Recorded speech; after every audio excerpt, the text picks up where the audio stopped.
The blood on Benjamin Sadler's hands had already dried to rust by the time he rode into San Angelo, Texas, on that scorching afternoon in July of 1878, and he knew that no matter how many sunrises he watched alone, none of them would ever wash away what he had done. The wind kicked up dust devils along Main Street as Benjamin guided his weary mare past the general store and the saloon. 3 weeks on the trail had left him hollow, his conscience gnawing at him with every hoofbeat. He had killed a man in Abilene, a card cheat who had reached for his gun first, but the law did not care about details like that when the dead man's brother happened to wear a marshal's badge. Benjamin was not a wanted man yet, but he would be soon enough if he did not disappear into the vastness of Texas cattle country. San Angelo sprawled along the Concho River, a dusty collection of wooden buildings and false-fronted shops that served the ranchers and soldiers from Fort Concho. The town had grown rapidly since the Army established the fort in 1867, bringing with it merchants and settlers who saw opportunity in the expanding frontier. Benjamin needed work, needed to become invisible among the ranch hands and drifters who moved through cattle country like tumbleweeds. He hitched his horse outside the cattleman's hotel and pushed through the door, his spurs jingling against the worn floorboards. The lobby smelled of tobacco and linseed oil. An older man with silver hair and a neatly trimmed beard sat behind the desk, reading a week-old newspaper from Austin. "Need a room," Benjamin said, dropping a few coins on the counter. The man looked up, studied Benjamin with the practiced eye of someone who had seen every type of man the frontier could produce. $3 a week, paid in advance. Meals extra if you want them. "That will do. You looking for work?" The man pushed a leather-bound register across the counter. "Most men who come through here are." Benjamin signed his name, his hand steady despite his exhaustion. "Cattle work, if there is any. Try the Lonesome Creek Ranch, about 10 miles northeast. Abilene Lawson owns the spread. Lost her father 6 months back. Been running it herself ever since with a skeleton crew. She might need an extra hand, though, I will warn you, she is particular about who she hires." The name caught Benjamin's attention. A woman running a ranch was unusual, though not unheard of in Texas. More importantly, a ranch with a small crew meant fewer questions asked. "I will ride out tomorrow." He took the key and climbed the narrow stairs to his room, a Spartan space with a bed, a washstand, and a window overlooking the street. Benjamin stripped off his dusty shirt and poured water from the pitcher into the basin, scrubbing at his face and neck. The water turned brown with trail dust. He stared at his reflection in the small mirror above the washstand, barely recognizing the haggard man who looked back. At 26 years old, he felt ancient. Sleep came in fits and starts, punctuated by dreams of the shooting in Abilene. The card cheat's face kept morphing into other faces, some Benjamin knew, others strangers. When dawn broke through his window, he rose with gritty eyes and dressed in his cleanest shirt, preparing to ride out to Lonesome Creek Ranch. The landscape northeast of San Angelo rolled in gentle swells covered with mesquite, prickly pear cactus, and drought-resistant grasses. Benjamin followed the directions the hotel keeper had provided, tracking along a dirt road that wound through the empty country. The July heat built steadily as the sun climbed, and he was grateful when he spotted the ranch buildings shimmering in the distance. Lonesome Creek Ranch consisted of a 2-story house with a wide porch, a large barn, several corrals, and a bunkhouse that had seen better days. Benjamin counted maybe a dozen horses in the nearest corral and spotted a few hands working near the barn. He rode slowly toward the house, aware that riding onto someone's property unannounced could get a man shot in this part of Texas. A woman emerged from the barn before he reached the house. She wore men's trousers, boots, and a faded blue work shirt, with the sleeves rolled to her elbows. A wide-brimmed hat shaded her face, but Benjamin could see she was young, perhaps in her early 20s.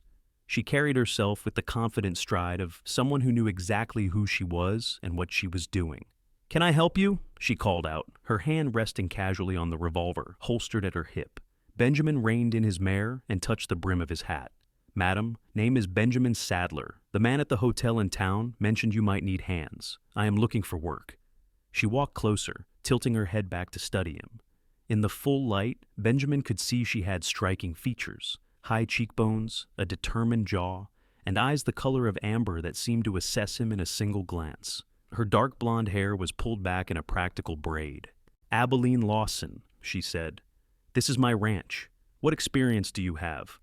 Grew up on a ranch outside San Antonio. Can handle cattle, horses, mending fences, pretty much whatever needs doing. I am a hard worker, and I do not cause trouble.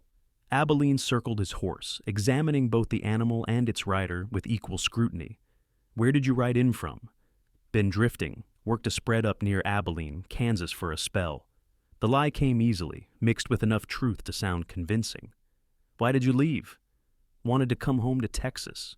She seemed to accept this, though the intelligence in her eyes told Benjamin she probably suspected there was more to the story. Most men running from something landed eventually in places like San Angelo. I pay $30 a month plus meals. You sleep in the bunkhouse with the other men. Work starts before sunrise and ends when it ends. I expect honesty, hard work, and no drinking on the property. You follow my orders same as you would any ranch owner. You got a problem taking orders from a woman? No, madam. Then you are hired, temporarily. I will give you 2 weeks to prove yourself. She pointed toward the bunkhouse. Get yourself settled. There is an empty bunk near the back. Supper is at 6. Tomorrow you will ride out with Miguel and check the fence line on the eastern boundary. Benjamin nodded and turned his horse toward the bunkhouse. As he dismounted, he felt Abilene's gaze still on him, weighing and measuring. He had the distinct impression that very little escaped her notice. The bunkhouse held 6 narrow beds, 3 on each side of a central aisle. Only 2 other men were present when Benjamin entered, both dozing in the afternoon heat. He chose the empty bunk at the far end and stowed his saddlebags underneath. His entire life fit into those bags now. A spare set of clothes, ammunition, his razor, and a photograph of his parents taken before cholera claimed them both when he was 17. That evening, Benjamin joined the other ranch hands for supper in the main house's dining room. Besides Miguel, a weathered Mexican vaquero who had worked for Abilene's father for 15 years, there was Tommy, a kid barely 18 who handled the horses, and Frank, a former buffalo hunter who served as the ranch's all-around handyman. 4 men to run a ranch that should have had at least 8. The reason became clear during the meal when Miguel explained that 3 hands had left after Abilene's father died, unwilling to work for a woman. Their loss, Miguel said, spooning beans onto his plate. Abilene knows this land better than her father did, and she works twice as hard. We are stretched thin, but we manage. Abilene sat at the head of the table, eating efficiently while reviewing a ledger book filled with columns of numbers. She looked up occasionally to ask questions or give instructions for the next day's work. Benjamin noticed how the other men spoke to her with genuine respect, not the patronizing tone he had heard some men use with women who stepped outside expected roles. Benjamin, after you finish with the fence line tomorrow, I want you to help Tommy break those 3 horses we brought in last week, Abilene said, not looking up from her ledger. Miguel says you handled your mare well. She looks like she has some spirit. She does. I will be happy to help with the horses. Work on Lonesome Creek Ranch fell into a demanding rhythm. Benjamin rose before dawn each day, sharing strong coffee with the other hands before heading out to whatever task Abilene assigned. He repaired miles of barbed wire fence, drove cattle to better grazing, cleaned out water troughs, and spent hours in the breaking corral with the half-wild horses Tommy purchased from a Comanche trader. The work was honest and hard, exactly what Benjamin needed. Each day of physical labor pushed the memory of Abilene, Kansas, a little further away. He began to sleep through the nights without dreaming of the card cheat's face. What Benjamin had not expected was Abilene herself. She worked alongside her men, riding out at dawn to check on the herd, helping repair fences in the brutal heat, and spending her evenings managing the ranch's accounts by lamplight. He watched her calm a spooked horse with soft words and a steady hand. He saw her negotiate fiercely with a cattle buyer who tried to cheat her on price. She was 23 years old, and she ran her ranch with the competence of someone twice her age. Benjamin found himself looking for her throughout the day, noting the way she pushed stray wisps of hair from her face when she concentrated, or how she laughed at Miguel's terrible jokes during supper. He told himself it was simply respect for her abilities as a rancher, but he knew he was lying. 3 weeks after Benjamin arrived at Lonesome Creek Ranch, a rare summer thunderstorm rolled across the Texas plains. The storm broke just after midnight, and Benjamin woke to the sound of rain hammering against the bunkhouse roof and Tommy bursting through the door, soaked to the skin. "The horses broke through the north corral fence," Tommy shouted over the thunder. "They are scattering!" Every man scrambled out of bed, pulling on boots and hats. Through the driving rain, Benjamin could see Abilene running from the main house, already dressed and carrying a coiled rope. The lightning revealed panicked horses bolting in every direction, their eyes white with fear. "Spread out!" Abilene yelled. "Try to turn them back toward the barn." Benjamin grabbed his rope and swung into his saddle, urging his mare into the chaos. Rain blinded him, and thunder spooked his mount, but he pressed forward, searching for the fleeing horses. Lightning illuminated the landscape in stark white flashes, and in one of those flashes, Benjamin saw Abilene riding hard after a group of horses heading toward the rough country beyond the ranch boundaries. He turned his mare and followed, his heart pounding with more than exertion. The land out there was treacherous even in daylight, cut through with arroyos and studded with rocks that could break a horse's leg. In this storm, at night, it would be deadly. Benjamin caught up to Abilene as she chased 3 horses toward a steep-sided wash. The animals were panicked, running blind, and if they plunged into the wash in the dark, they would likely die or have to be put down. "I will circle left," Benjamin shouted over the storm. He drove his mare hard, cutting across the rough ground with reckless speed. He had to reach that wash before the horses did. Lightning cracked so close he smelled ozone, and his mare nearly stumbled, but he kept her moving. At the last possible moment, he positioned himself at the edge of the wash and began waving his hat and rope, shouting at the top of his lungs. The horses veered away from the wash, turning back the way they had come. Abilene was there, ready to guide them, and together she and Benjamin herded the animals back toward the ranch. The whole pursuit had lasted perhaps 15 minutes, but Benjamin felt like he had aged years.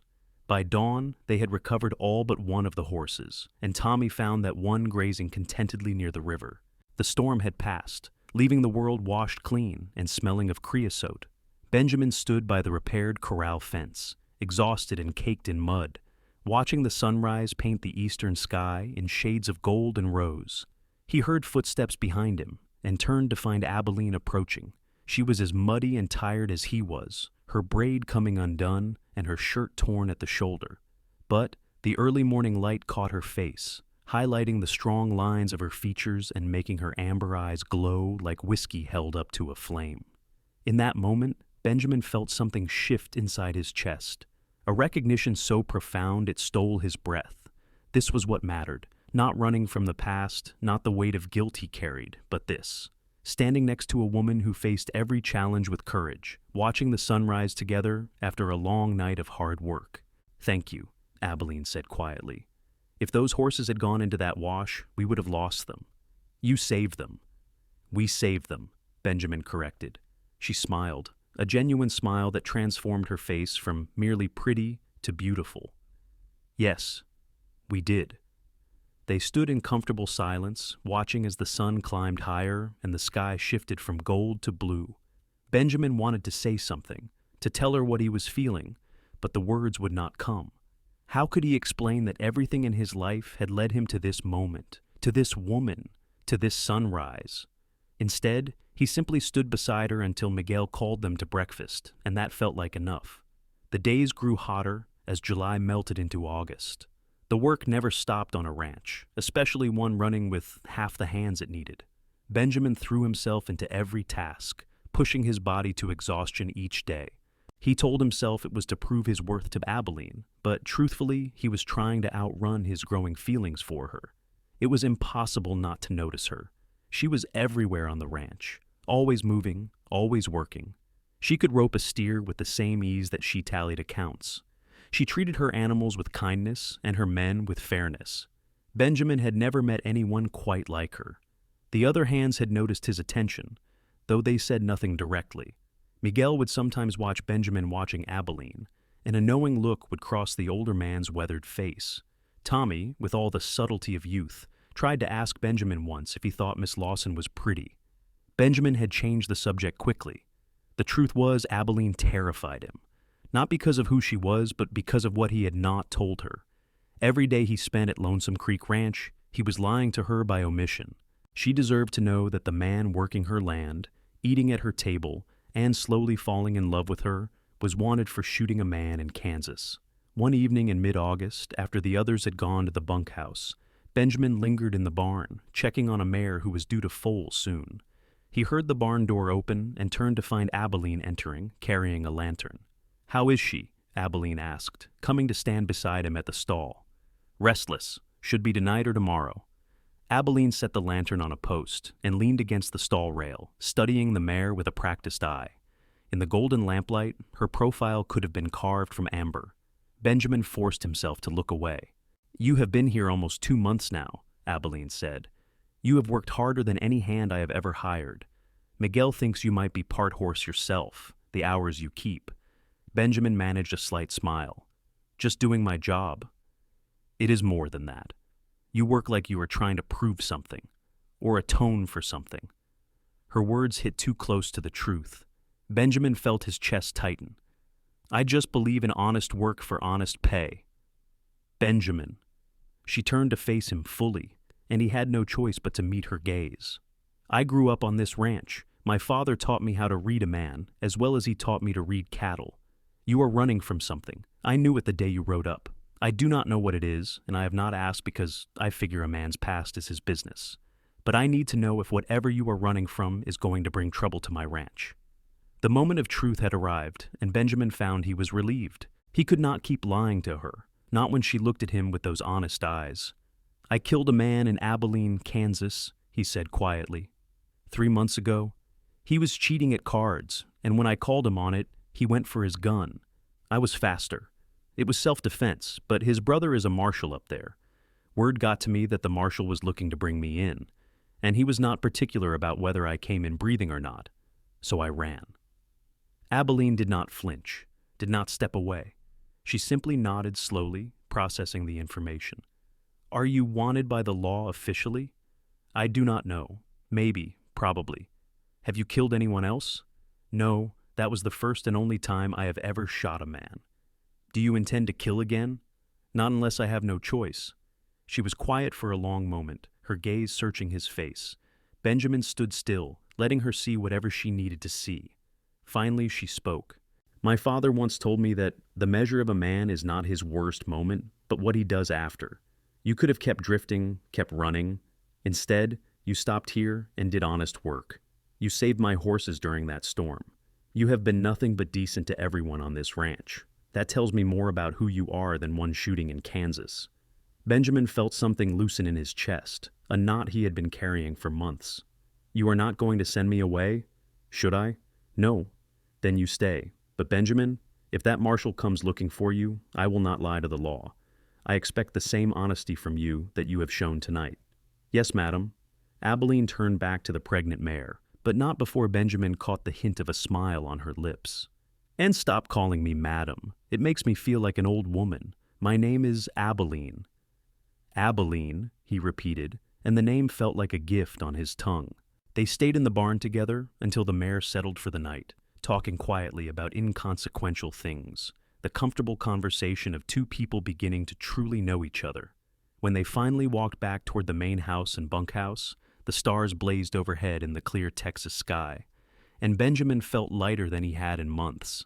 The foal was born 2 days later, a spindly-legged filly with her mother's dark coloring and white blaze. Benjamin was there when she took her first shaky steps, and he looked up to find Abilene watching him with an expression that made his heart stutter. After that night in the barn, something shifted between them. The charged glances lasted longer. They found excuses to work together, riding out to check distant fence lines or moving cattle between pastures. Their conversations deepened, moving beyond ranch business to stories of their lives, their dreams, their fears. Benjamin learned that Abilene had been close to her father, that he had taught her everything about ranching because he believed daughters were just as capable as sons. He had died of a sudden heart attack while working in the spring roundup, dropping from his horse without warning. Abilene had been devastated, but she refused to sell the ranch, despite pressure from other ranchers who thought a woman had no business running such an operation. "This land is in my blood," she told Benjamin as they sat by the river one evening, watching the water flow past. "My grandfather homesteaded here before Texas was even a state. My father built this ranch from nothing. I will not let it go just because some men think women should stick to sewing and cooking." "You could probably outrope, outride, and outwork most of those men," Benjamin said. She laughed, the sound bright in the gathering dusk. "Probably, But I do appreciate having a good crew. You have been a blessing to this ranch, Benjamin." He wanted to tell her she had been a blessing to him, that she had given him something to work for beyond mere survival, but the words caught in his throat. Instead, he reached over and took her hand, and when she did not pull away, he counted it as a victory. September arrived with cooler nights and the promise of fall. The work continued, preparing the ranch for the cattle drive to market that would happen in October. Benjamin had proven himself invaluable, and Abilene had long since stopped treating his hiring as temporary. He was part of the ranch now, woven into its daily rhythms as surely as Miguel and Tommy and Frank. One Saturday evening, Abilene surprised everyone by suggesting they take the buckboard into San Angelo. "We have all been working ourselves to exhaustion," she said. "We deserve a break. There is a dance at the town hall tonight. I think we should go." The men exchanged glances. It was unlike Abilene to suggest something frivolous, but no one was about to argue with a night of music and possibly female company that was not livestock related. Benjamin bathed and shaved carefully, putting on his one good shirt and his cleanest trousers. He had not been to a social event in longer than he could remember, and nervousness fluttered in his stomach as they all piled into the buckboard for the ride to town. San Angelo's town hall was packed with ranchers, cowboys, soldiers from the fort, and townspeople eager for entertainment. A small band consisting of a fiddle, a guitar, and an accordion filled the space with lively music. Women in their best dresses clustered on one side of the room, while men gathered on the other, the universal dance of courtship playing out in the American frontier style. Benjamin stayed near the wall, watching as Miguel immediately asked a pretty widow to dance, and Tommy worked up the courage to approach a girl his age. Frank headed straight for the refreshment table, more interested in food than romance. Then Benjamin saw Abilene, and his breath caught. She had changed from her work clothes into a simple blue dress that matched her eyes, her hair loose around her shoulders instead of in its usual practical braid.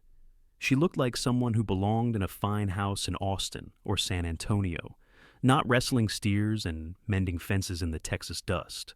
Several men noticed her arrival and began moving in her direction, but Abilene's eyes scanned the crowd until they found Benjamin. She walked straight to him, ignoring the other men entirely. "Are you going to ask me to dance, Benjamin Sadler, or are you going to stand against this wall all night?" He could not help but smile. "I am not much of a dancer." "Neither am I, but I think we can manage to stumble around together without causing too much damage." Benjamin offered his arm, and Abilene took it, allowing him to lead her onto the dance floor. The band was playing a waltz, slow enough that even his rusty skills could handle it. He placed one hand on her waist and took her hand in his other, feeling the calluses on her palm that matched his own, the hands of someone who worked for a living. They moved together across the floor, and Benjamin found that his feet remembered the steps his mother had taught him years ago. Abilene fit perfectly in his arms, her head just reaching his shoulder. She smelled of lavender soap, and when she looked up at him, the warmth in her eyes made him forget they were in a crowded room. "I am glad you stayed," she said softly. "When you first rode onto my ranch, I thought you would be gone within a month. You had that look of a man who never stayed anywhere long." "I did not plan to stay," Benjamin admitted. "I was just looking for a place to hide for a while before moving on." "What changed?" "You," he said simply. "This place. It stopped being somewhere to hide and started being somewhere to belong." Abilene's hand tightened in his. "I am glad. I would have been sorry to see you go." The song ended, but they did not break apart immediately. Other couples swirled around them as the band launched into a livelier tune, but Benjamin and Abilene stood still, lost in their own world. Finally, reluctantly, Benjamin stepped back. "Should we get some air?" he suggested. They slipped out the side door into the warm September night. The street was quiet, most of the town having migrated to the dance. Stars blazed overhead, undimmed by lamplight. They walked slowly, not touching, but close enough that Benjamin could feel the heat of her presence beside him. "Can I tell you something?" Abilene asked. "Something I have not told anyone else?" "Of course. I am scared." She stopped walking and turned to face him. "Everyone thinks I am so confident, so certain I can run the ranch alone. But the truth is I am terrified I will fail, that I will lose everything my father and grandfather built. Some mornings I wake up, and the weight of it all feels like it is crushing me." Benjamin understood that fear intimately. "But you get up anyway. You face every day and do the work that needs doing. That is not the absence of fear, Abilene. That is courage. Sometimes courage is not enough. Then you do not have to have courage alone. Benjamin reached out and gently took her hand. You have people who believe in you. Miguel, Tommy, Frank, me. You do not have to carry everything by yourself. She looked down at their joined hands, then back up at his face. And what about you? Benjamin? What are you afraid of? I am afraid of losing this. Of losing you. The confession came out before he could stop it. I am afraid that someday that marshal will show up, or that you will realize you could do better than a wanted man working your ranch. I do not want to do better, Abilene said fiercely. I want you. I have wanted you for weeks now, but I did not know if you felt the same, if you were just passing through, if I was just another stop on your journey to somewhere else. Benjamin cupped her face in his hands, his thumbs brushing her cheekbones. You are not a stop. You are the destination I did not know I was looking for. He kissed her then, soft and gentle, a question more than a statement. She answered by pressing closer, her arms wrapping around his neck, and the kiss deepened into something hungry and desperate and real. They kissed like two people who had been alone for too long, who had found in each other something worth fighting for. When they finally broke apart, both breathless, Abilene laughed shakily. Well, that was overdue. Yes, it was. They stood wrapped in each other's arms, swaying slightly as if still dancing to music only they could hear. The night stretched around them, full of possibility. Benjamin knew that nothing had been solved, that he was still a wanted man, and she was still a woman fighting to keep her ranch. But for this moment, none of that mattered. They had found each other in the vast, empty spaces of Texas, and that was a kind of miracle.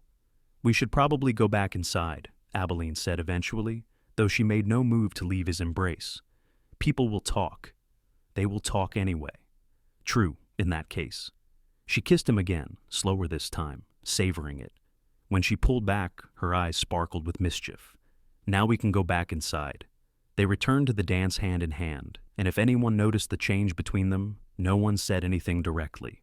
Though Benjamin caught Miguel watching them with a satisfied smile, as if the old vaquero had been waiting for this development all along. The ride back to the ranch that night was filled with laughter and easy conversation.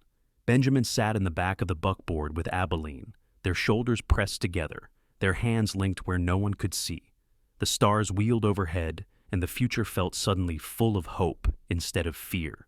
The next morning was Sunday, the one day of the week when the ranch work eased slightly. After a leisurely breakfast, Abilene asked Benjamin to ride out with her to check on a herd in the north pasture. They both knew the herd did not really need checking, but no one questioned it. They rode side by side across the golden grassland, letting their horses set an easy pace. The September sun was warm but not oppressive, the heat of summer finally breaking. When they reached the north pasture, the cattle grazed contentedly, needing no attention whatsoever. Abilene dismounted near a cluster of oak trees that provided shade, and Benjamin followed suit. They let the horses graze while they sat in the dappled sunlight, close enough that their thighs touched. "Tell me something true," Abilene said. "Something you have never told anyone else." Benjamin thought for a moment. "When I was 17, after my parents died, I thought about just giving up. Not killing myself exactly, but just stopping. Stop trying, stop caring, stop fighting to survive. For about 3 months, I did not care if I lived or died. What changed? A horse. Sounds silly, but it is true. I was working on a ranch, and there was this horse no one could break. Mean, angry, dangerous. The owner was going to shoot it. I do not know why, but I asked if I could try working with it first. It took me 2 months, but I gentled him. And somewhere in that process, I realized I wanted to live again. That horse taught me that broken things can heal if you are patient enough." Abilene leaned her head against his shoulder. "That is not silly at all. That is beautiful." "What about you? Tell me something true." She was quiet for a long moment. "After my father died, I tried to cry. At the funeral, at night, any time I was alone. But the tears would not come. Everyone kept telling me it was all right to grieve, but I could not. I felt frozen, like something inside me had locked up tight. I kept thinking there was something wrong with me, that I was heartless. You are not heartless. I finally cried about a month ago. I was alone in the house, looking through my father's things, and I found a letter he had written to my mother before she died, telling her how proud he was of me. That is when it all came out, everything I had been holding back. I cried for 2 hours straight. Benjamin wrapped his arm around her shoulders, pulling her close. They sat like that for a long time, just holding each other, sharing the weight of their grief and their hope. Above them, birds called in the oak branches, and the cattle grazed peacefully. It was a perfect moment, the kind that Benjamin knew he would remember for the rest of his life. "I love you," he said quietly. "I know it is fast, and I know I do not have any right to say it given my circumstances, but it is true. I love you, Abilene Lawson." She turned in his arms, her amber eyes bright. "I love you too, Benjamin Sadler, and I do not care about fast or slow or circumstances. I care about what I feel when I am with you, which is more alive than I have felt since my father died." They kissed again, unhurried and sweet, sealing their declarations with the most ancient promise humans know. When they finally pulled apart, Abilene was smiling, her whole face radiant with happiness. "So, what do we do now?" Benjamin asked. "We live, we work the ranch, we build a life together, one day at a time. What if the law comes looking for me? Then we deal with it when it happens. But I am not going to waste whatever time we have worrying about what might be. Life is too short, Benjamin. I learned that when my father died." He kissed her forehead, her cheeks, her lips again. "One day at a time." They stayed in the north pasture until the sun climbed high, talking and kissing and making plans for a future that felt suddenly possible. When they finally rode back to the ranch house, they did not hide their relationship. There was no point. Everyone who saw them together would know immediately that something had changed. Miguel met them at the barn, took one look at their faces, and grinned broadly. "About time," he said in Spanish. "I was beginning to think you were both blind." Tommy congratulated them with the enthusiasm of youth, and Frank offered a gruff nod of approval. That evening at supper, Abilene sat beside Benjamin instead of at the head of the table, their hands occasionally touching, their eyes meeting across dishes of stew and cornbread. It felt like a family, and Benjamin realized that was exactly what he had been missing all these years: a place to belong, people who cared about him, and someone to love. The weeks that followed were the happiest of Benjamin's life. He and Abilene worked side by side every day, their relationship deepening with every shared task, every conversation, every stolen kiss in the barn or by the river. They did not rush anything, both content to let their love grow at its own pace.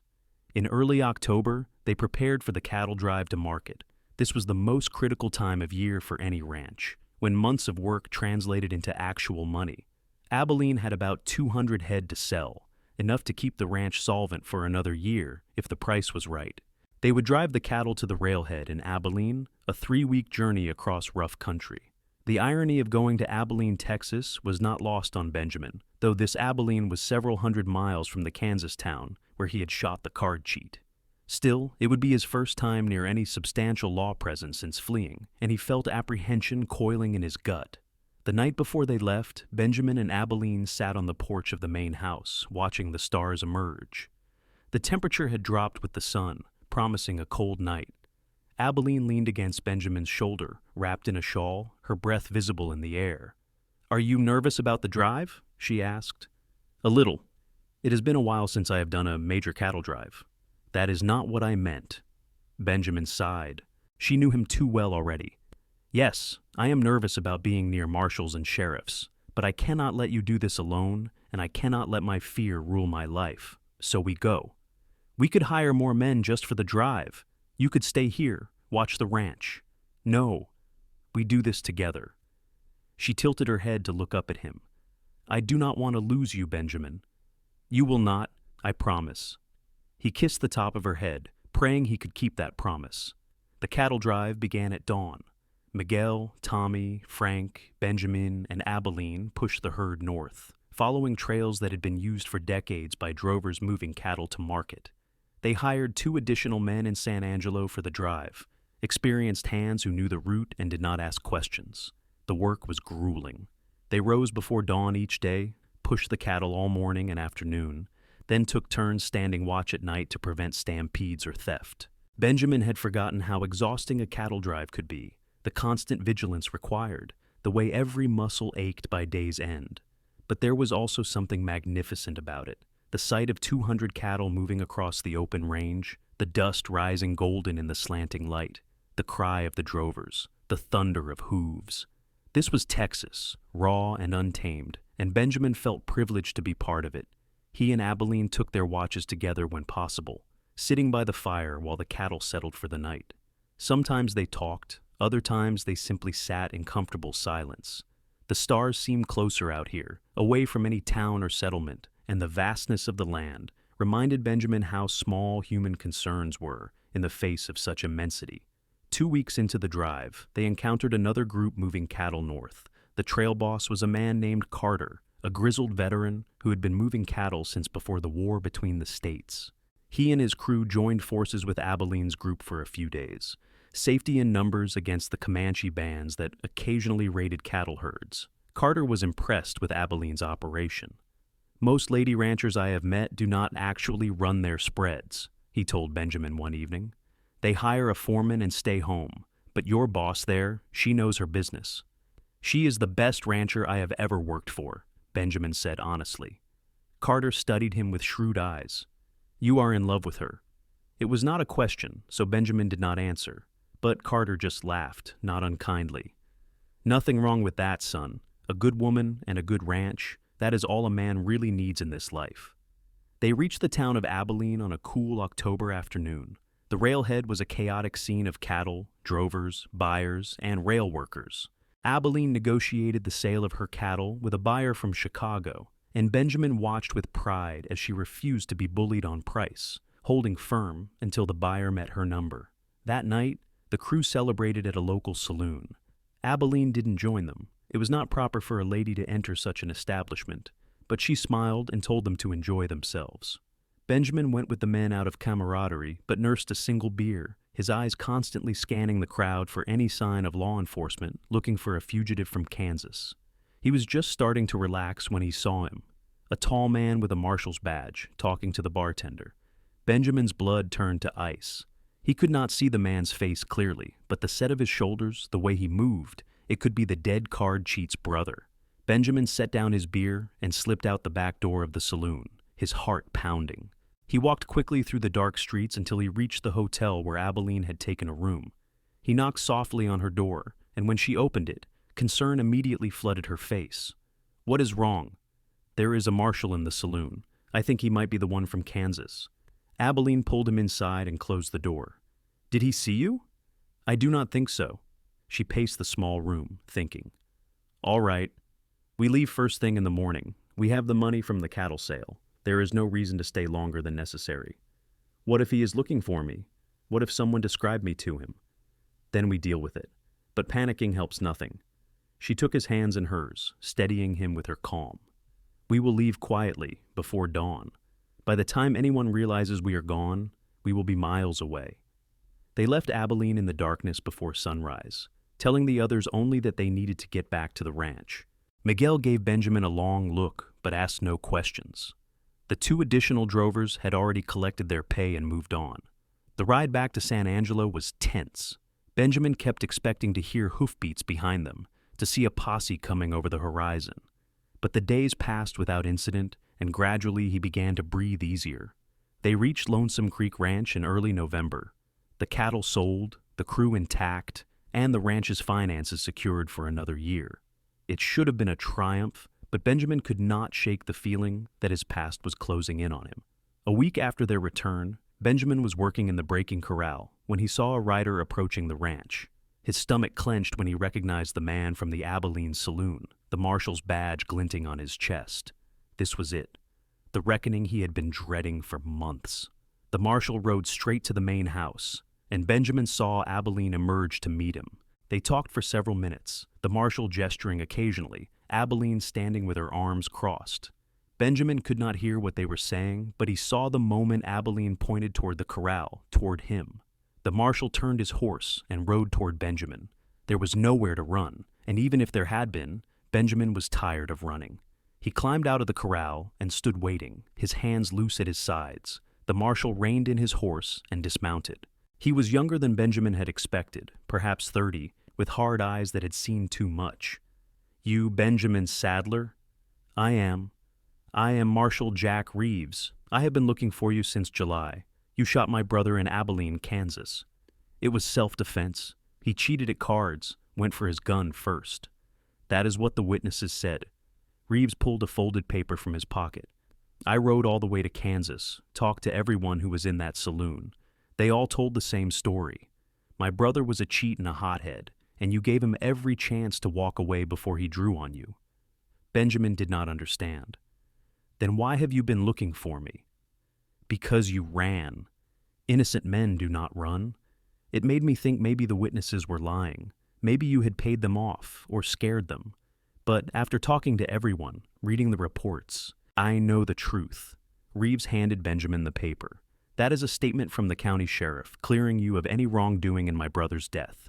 You are not wanted for anything. You never were, officially. I was looking for you on my own time because I wanted to hear your side of the story directly. Benjamin unfolded the paper with shaking hands. The official letterhead of the Kansas County Sheriff declared that Benjamin Sadler had acted in self-defense and was not wanted for any crime. It was dated 3 months ago, shortly after the shooting. I am not wanted, Benjamin's voice came out hoarse. No, you never were, not really. I was angry and grieving and looking for someone to blame. But my brother made his choices, and they got him killed. That is not on you. Reeves extended his hand. I apologize for the trouble I have caused you. You are free to go about your life. Benjamin shook the marshal's hand, hardly daring to believe what he was hearing. Thank you. I am sorry about your brother. So am I, but at least now I know the truth. Reeves mounted his horse and tipped his hat. You have got yourself a good life here, Mr. Sadler. Do not waste it running from shadows.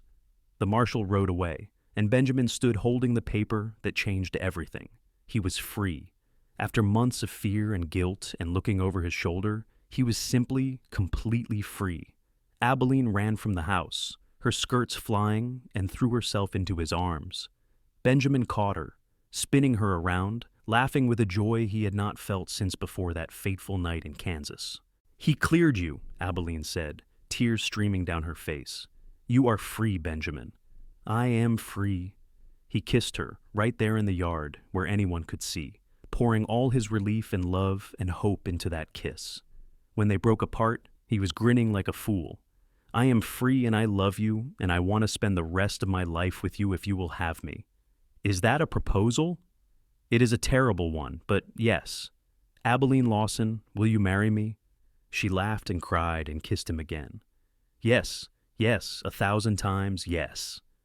Miguel, Tommy, and Frank had emerged from the barn and bunkhouse, drawn by the commotion.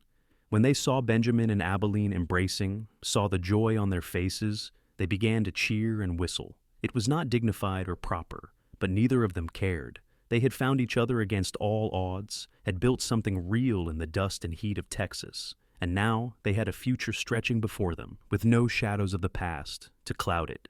They were married 3 weeks later in San Angelo, in a small ceremony attended by the ranch hands, a few townspeople who had become friends, and the hotel keeper who had first directed Benjamin to Lonesome Creek Ranch. Abilene wore a simple white dress, and Benjamin wore his best suit, purchased new for the occasion. When the preacher pronounced them husband and wife, Benjamin kissed his bride with a tenderness that made even the crusty hotel keeper tear up. The reception was held at the ranch, with tables set up in the yard and food enough to feed everyone twice over. Miguel played guitar, and couples danced in the fading afternoon light. Benjamin held Abilene close as they swayed to the music, marveling at how a man could go from running for his life to finding everything he had ever wanted in the space of a few months. Happy? Abilene asked, looking up at him with those amber eyes that had captured him from the first moment. Happier than I have any right to be.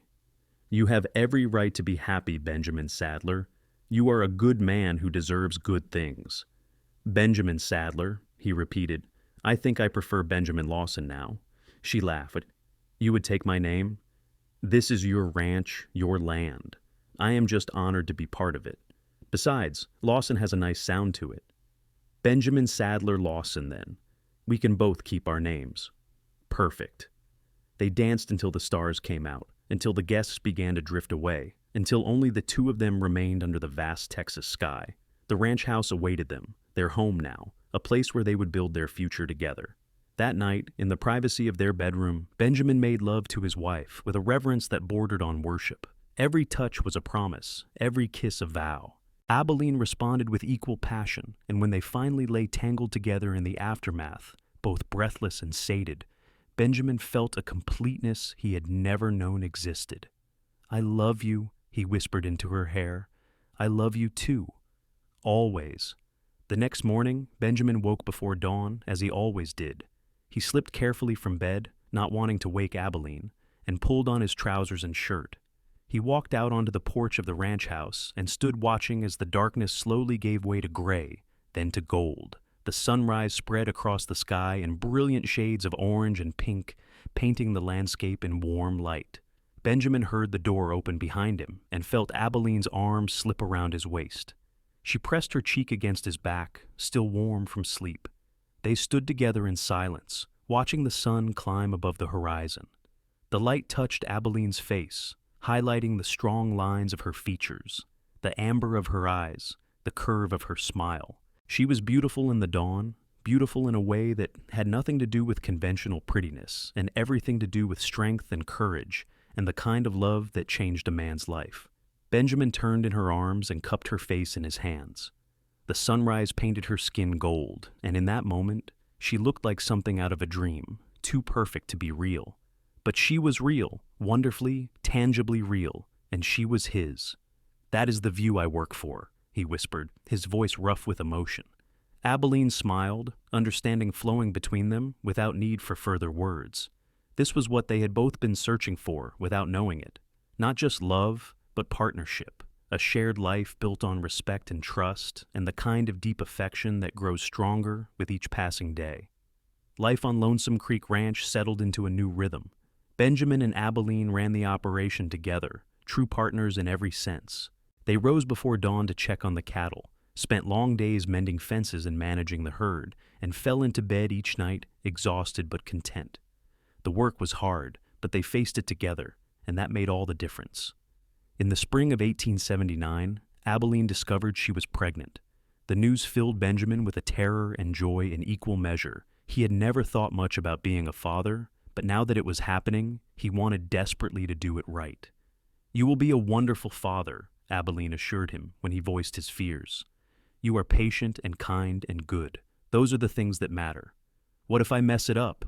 What if I'm not enough? Then we will figure it out together. That is what marriage is, Benjamin, figuring things out together." Their son was born in October of 1879, arriving with the first cool winds of fall. They named him Thomas William, after Benjamin's father and Abilene's. The baby had his mother's amber eyes and his father's dark hair, and from the moment Benjamin held him, he knew he would do anything to protect this tiny life. Fatherhood changed Benjamin in ways he had not anticipated. He became even more devoted to the ranch, working harder than ever to ensure its success for his son's future. But he also learned to slow down, to appreciate the small moments. Thomas's first smile, the way he reached for his father's face with tiny hands, the sound of Abilene singing lullabies in the rocking chair by the window. Miguel doted on Thomas like a grandfather, carving wooden toys and teaching the baby Spanish words as soon as he could babble. Tommy, now 21, and courting a girl from town, declared he wanted a dozen children if they were all as perfect as little Thomas. Even Frank, gruff and taciturn, could occasionally be caught making silly faces at the baby when he thought no one was looking. The ranch prospered under Benjamin and Abilene's joint management. They hired more permanent hands, expanded the herd, and built a reputation for quality cattle and fair dealing. Other ranchers who had once dismissed Abilene as a woman playing at ranch work now sought her advice and respected her opinions. She had proven herself beyond any doubt, and having Benjamin at her side only strengthened her position. In the summer of 1881, Abilene gave birth to their second child, a daughter they named Sarah Rose. She had her father's serious expression, but her mother's stubborn determination, apparent even as an infant. Thomas, now almost 2, was initially suspicious of this small interloper, but he quickly became fiercely protective of his baby sister. Benjamin stood on the porch one evening that summer, watching the sunset paint the sky in brilliant colors. Thomas played at his feet with his wooden horses, and inside, Abilene nursed Sarah while humming a gentle tune. The cattle grazed peacefully in the distance, and the ranch sprawled around them, thriving and strong. 4 years ago, Benjamin had ridden into San Angelo with blood on his hands and guilt in his heart, looking for nothing more than a place to hide. He had found so much more, a home, a purpose, a love that transformed him, and a family he would die to protect. The past was truly past now, its shadows banished by the bright light of the present. Miguel climbed the porch steps, moving slower now than he once had, age catching up to the old vaquero. But his eyes were still sharp, and he smiled as he looked out over the ranch. "You have built a good life here, Benjamin," Miguel said in his accented English. "Miss Abilene's father, he would be proud of what you two have done." "I hope so. I try every day to be worthy of her, of this place." "You are worthy. Any fool can see that. You work hard, you love your family, you treat people with respect. That is all a man can do. Thank you, Miguel, for everything, for accepting me when I showed up here with nothing." The old man shrugged. "I saw something in you that first day. I saw a man looking for a reason to stop running, and I saw the way you looked at Miss Abilene, even before you knew you loved her. Some things are destined, I think." They stood in companionable silence as the stars began to emerge. Thomas abandoned his toys and toddled over to Benjamin, raising his arms to be picked up. Benjamin scooped up his son and held him close, breathing in the scent of sunshine and innocence. "Tell me a story, Papa," Thomas demanded. "What kind of story?" "A cowboy story." Benjamin smiled. Once upon a time, there was a cowboy who was lost. He did not know where he belonged or what he was looking for. He rode across the empty plains of Texas, searching for something he could not name. Was he sad? Yes, he was very sad, until one day he rode onto a beautiful ranch, and there he met the bravest, strongest, most wonderful woman in the whole world. And she gave him a job, and she became his friend, and then she became the love of his life. And they had 2 beautiful children and lived happily on the ranch forever. "Is that you and Mama?" "Yes, that is me and your Mama." Thomas nodded, satisfied with this explanation of his parents' history, simplified for a child's understanding. Someday, when he was older, Benjamin would tell him the whole story, the shooting, the running, the fear, and the redemption. But for now, the simple version was enough. The years passed in the steady rhythm of ranch life. There were hard times, droughts that tested their resources, cattle prices that fluctuated wildly, illnesses that swept through the herd. But there were far more good times, successful drives to market, new foals born in the spring, children growing strong and happy, quiet evenings on the porch watching the sunset with Abilene's hand in his. In 1883, they built an addition onto the main house, adding more bedrooms and a proper dining room. In 1885, Abilene gave birth to their 3rd child, another son they named James Benjamin. The children grew like prairie grass, wild and free and strong. Thomas showed an early aptitude for working with horses, spending hours in the corral with Benjamin and Miguel. Sarah was fearless, climbing trees and riding before she was 5, determined to keep up with her older brother. James was the gentle one, preferring to follow his mother around the ranch, asking endless questions about everything he saw. Benjamin taught his children to ride, to rope, to respect the land and the animals in their care. But more importantly, he taught them kindness, honesty, and the value of hard work. He wanted them to grow up knowing they were loved, something he had missed after his parents died. Abilene was a natural mother, firm but loving, pushing the children to be their best while never making them feel inadequate. She taught Sarah that being a woman did not mean being weak, that she could do anything her brothers could do. She taught her sons to respect women as equals, to see strength in many forms. On their 10th wedding anniversary in November of 1888, Benjamin took Abilene back to the spot where he had proposed, the cluster of oak trees in the north pasture. The trees had grown in the intervening years, spreading their branches wider, offering more shade. The cattle grazed peacefully, much as they had that first time. 10 years, Abilene said, leaning against Benjamin's shoulder. "It has gone by so fast, and so slow. I feel like I have known you my whole life. We have built something good here, have we not? The ranch is thriving, the children are healthy, we are still madly in love with each other. We have built something extraordinary, and it is all because of you.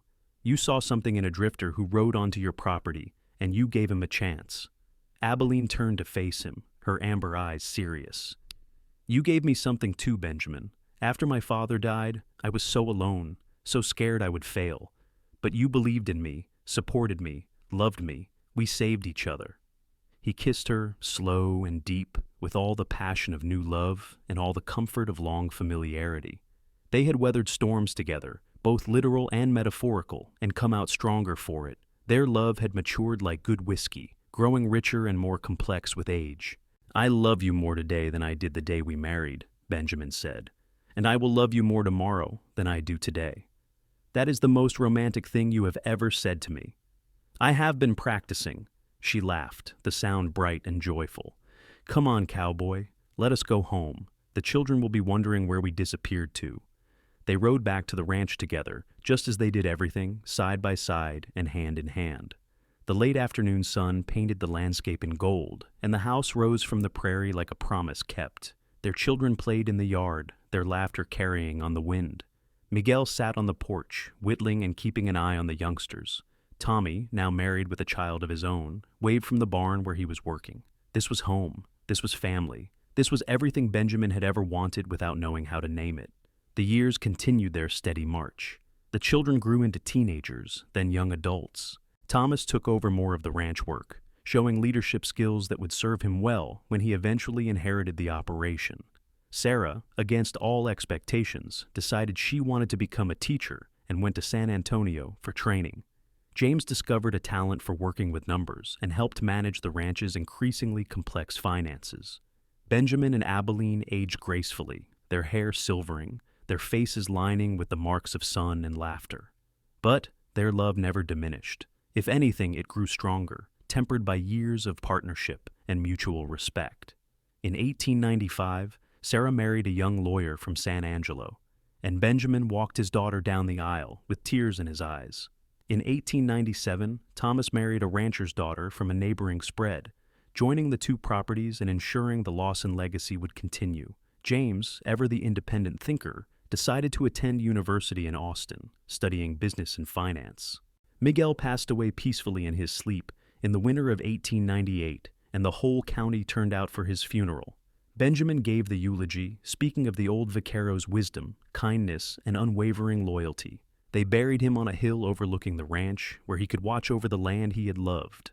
The new century arrived with both promise and change. The wild frontier of Benjamin's youth was disappearing, tamed by railroads and telegraph lines and an ever-increasing population. But Lonesome Creek Ranch remained, a testament to hard work and family and love that endured.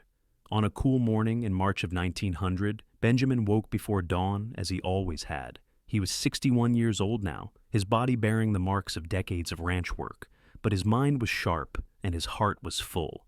He slipped from bed quietly, not wanting to wake Abilene, though after 40 years of marriage, she always seemed to sense when he left. He walked out onto the porch, the same porch where he had stood countless mornings, and watched the darkness slowly retreat. The ranch was quiet at this hour, peaceful in a way that never failed to move him. He heard the door open and felt Abilene's arms slip around his waist, just as they had on so many mornings before. She pressed her cheek against his back, and he covered her hands with his own. They stood together as the sky began to lighten, as the stars faded and the sun prepared to make its entrance. This ritual had become sacred to them over the years, this quiet moment before the day began, when it was just the two of them and the vast Texas sky. The sun broke over the horizon, painting the world in shades of gold and rose.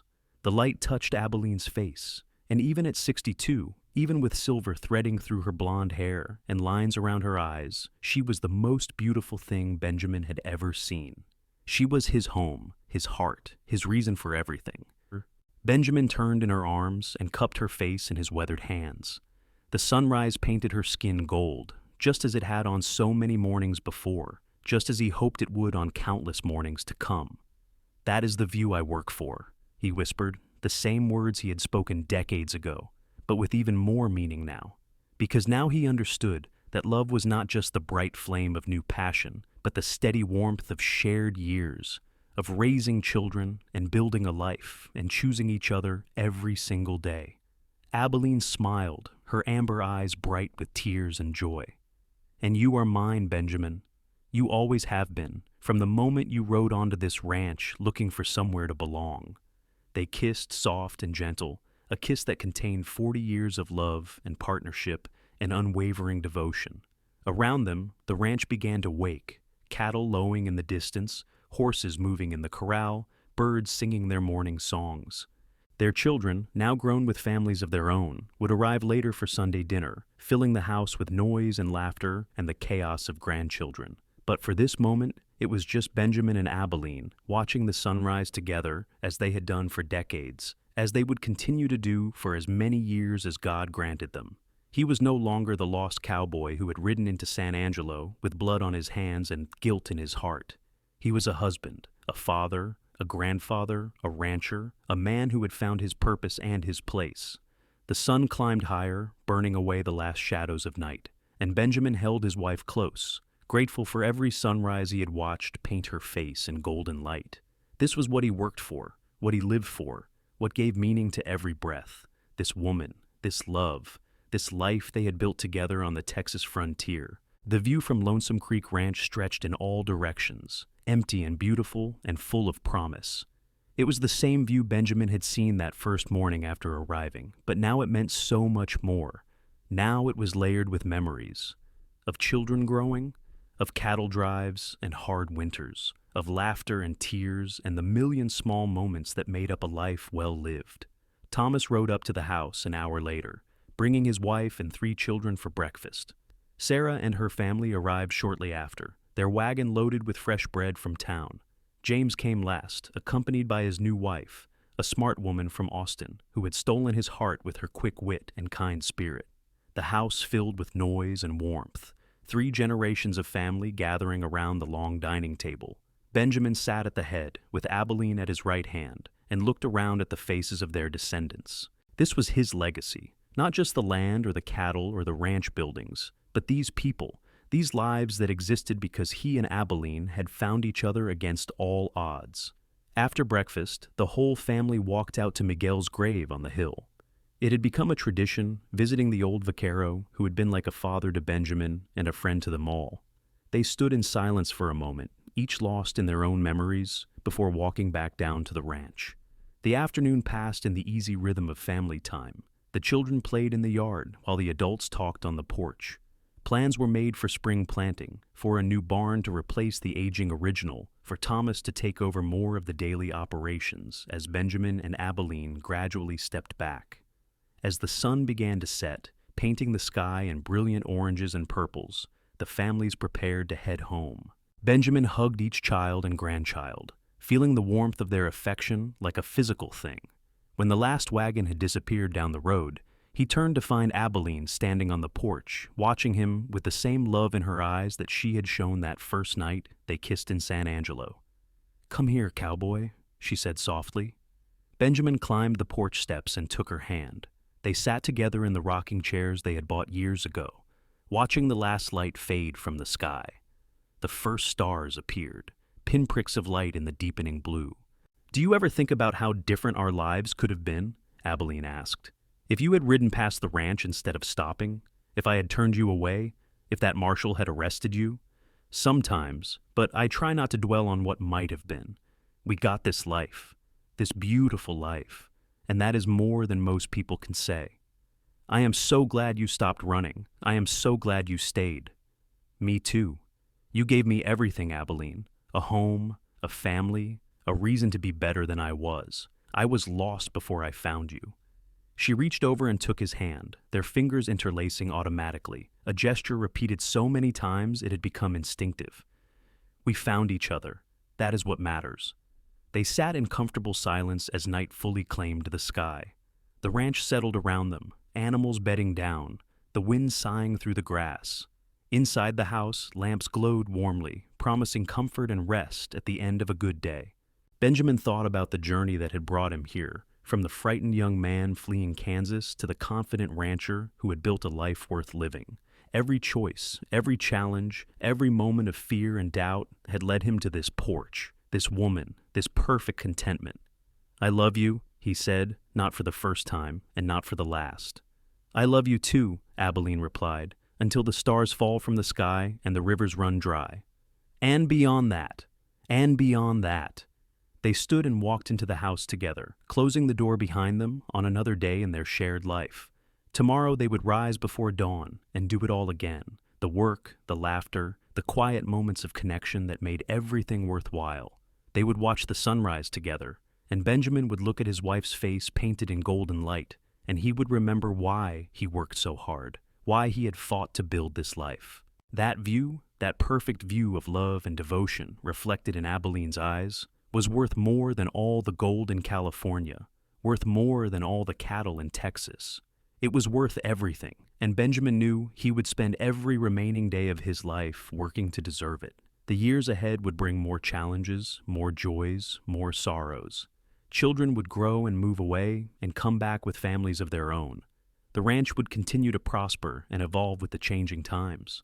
Benjamin and Abilene would age together, their bodies slowing, but their love never diminishing, until finally they left the ranch in the capable hands of their children and grandchildren, their legacy secured. But that was all in the future. For now, on this perfect March evening in 1900, Benjamin and Abilene simply lived in the moment, grateful for everything they had found in each other. The cowboy who had watched the sunrise paint her face and whispered that it was the view he worked for had been speaking a truth deeper than he knew at the time. Love was not just a feeling or a moment. It was a choice made every day, a commitment honored through good times and bad, a partnership built on respect and trust and unwavering devotion. It was watching sunrises together and building a life from the dust of the Texas frontier. It was finding home not in a place but in another person, and choosing to stay there through everything life could throw at you. Benjamin Sadler had found his home in Abilene Lawson, and together they had built something that would last long after they were gone. Their love story would be told by their descendants for generations, a reminder that even in the harsh landscape of the American frontier, beauty and tenderness could flourish, that two people could find each other against all odds and create a legacy of love that transformed not just their own lives, but the lives of everyone they touched. As Benjamin lay down beside his wife that night, her head on his shoulder and her hand over his heart, he felt a peace so profound it brought tears to his eyes. He had been given a gift he had never dared to hope for, a second chance, a true love, a life worth living. And he had seized that gift with both hands and built something magnificent from it. The stars wheeled overhead, the cattle grazed peacefully in the pastures, and Lonesome Creek Ranch slept beneath the vast Texas sky. Inside the house, Benjamin and Abilene drifted off to sleep together, their breathing synchronized after years of sharing a bed, their hearts beating in tandem. Tomorrow the sun would rise again, painting the world in gold, and Benjamin would wake to watch it light up his wife's face. He would whisper those words again, that perfect truth that had become their private vow. That is the view I work for. And Abilene would smile and kiss him, and they would begin another day of their shared journey, grateful for every moment, every sunrise, every chance to choose each other again. This was their happily ever after, not a fairy tale ending, but a real, messy, beautiful life built on love and hard work and unwavering commitment. It was everything Benjamin had ever wanted and more than he had ever dreamed possible. And as he held his wife close in the darkness, listening to her breathe, he knew with absolute certainty that he was the luckiest man who had ever lived. The end.